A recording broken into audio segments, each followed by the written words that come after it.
Hi, everyone. Now, any parent with a high schooler knows these last few months before the transition to college can be very tough. Now, one author has 2 new books out, hoping to use her experience sending her child off to college to help other students and parents. Paula Franzese wrote the short and happy guides to being a college student and a law student. She's also a professor at Seton University School of Law. Welcome, Paula. Thanks so much for being on.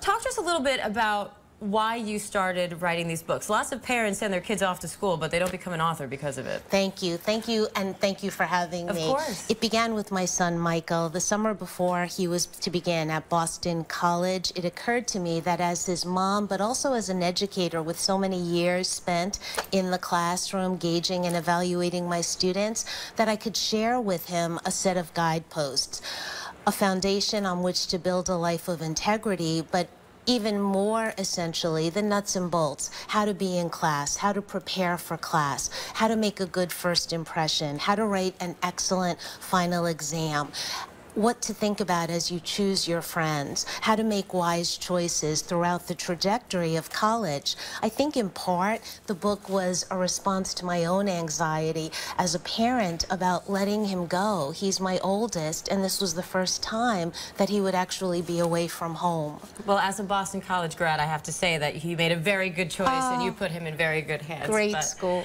So talk to us a little bit about the law school book, because not as many parents have gone through that, but that's a whole other ball game. What kind of pieces of advice do you give in that book? Yeah, very much so. The law right now is suffering in significant measure, I think, because of a certain cynicism about lawyers, about the cost of a legal education.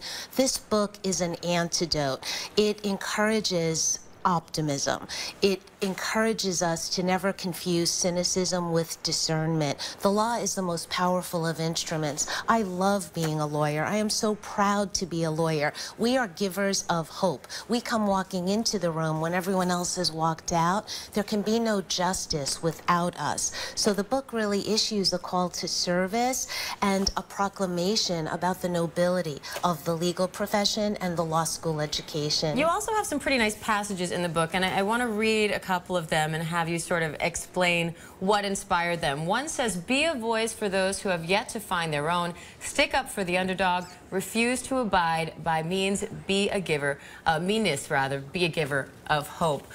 What made you write that? Was that based on a personal story that happened to you? Very much so. I have 2 beautiful children, and I've really tried from the time that they were very small to inculcate 5 essential virtues that I think build a bedrock for a life well lived. The first is remember who you are and where you come from. To be a champion of the underdog means that you will never abide meanness and you will take a stand for what is right. The second, remember whose you are. They're children of God. We all are. I have encouraged them to look for that good. And now you also tried to inspire some underdogs with the proceeds of the book. We just have a short amount of time, but quickly talk about that. Yes, all of the proceeds go to public interest law fellowships. The books issue a call to service, and the proceeds help students to heed that call.